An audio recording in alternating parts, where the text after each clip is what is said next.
The ride to the airport was a lot quicker than I thought. Can you focus on me? Baby, can you focus on me? Our ride to the airport was a bittersweet moment. My parents were driving behind me and I was just scared. You know those moments when you realize things are about to get real? This was literally one of the moments. I was struggling with my suitcases. How am I going to do this on my own? The things that were running through my head at this particular time. When in doubt, turn to mom, and that is what I did. After checking in, it was time to go to the departure section, and boy, let me tell you, I was in a wreck. I was crying, I was shaking. It was just completely awful because we were too busy bawling. It was quite sad. I spent approximately an hour or 45 minutes in the airport, and then it was time to head on the plane. This time I wanted to cry. I wanted to curl up into a ball and just cry for my family and my loved ones because this was all too much. It was getting real.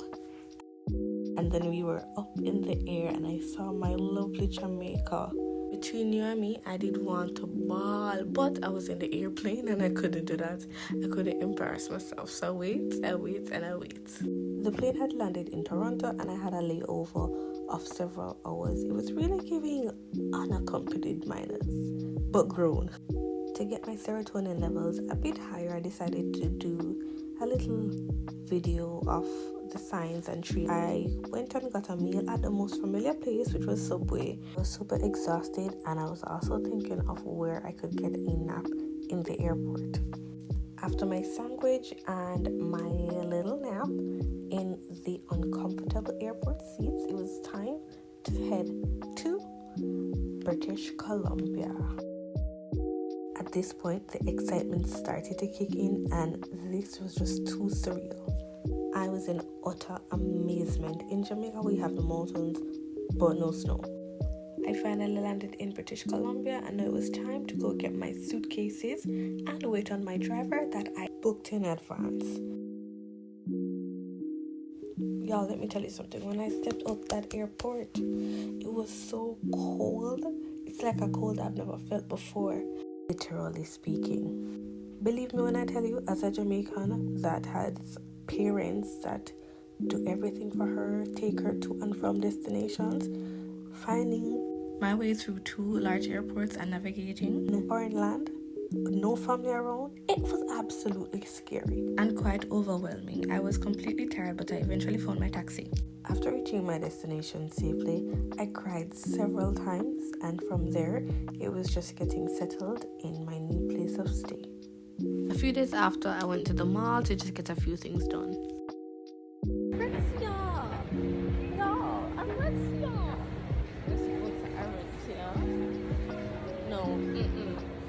Or should we? Yes, let's just look.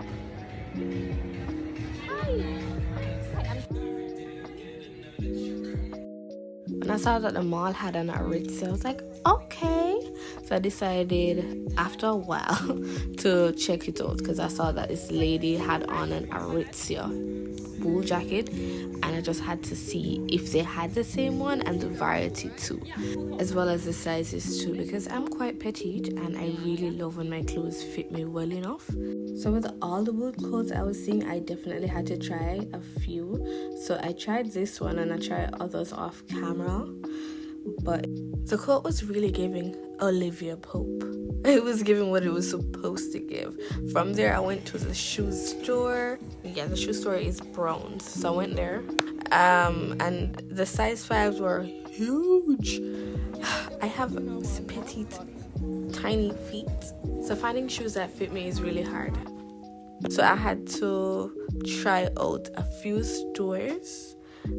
I gave up on looking for shoes, and then I went to get some heat tech undergarments for my everyday wear.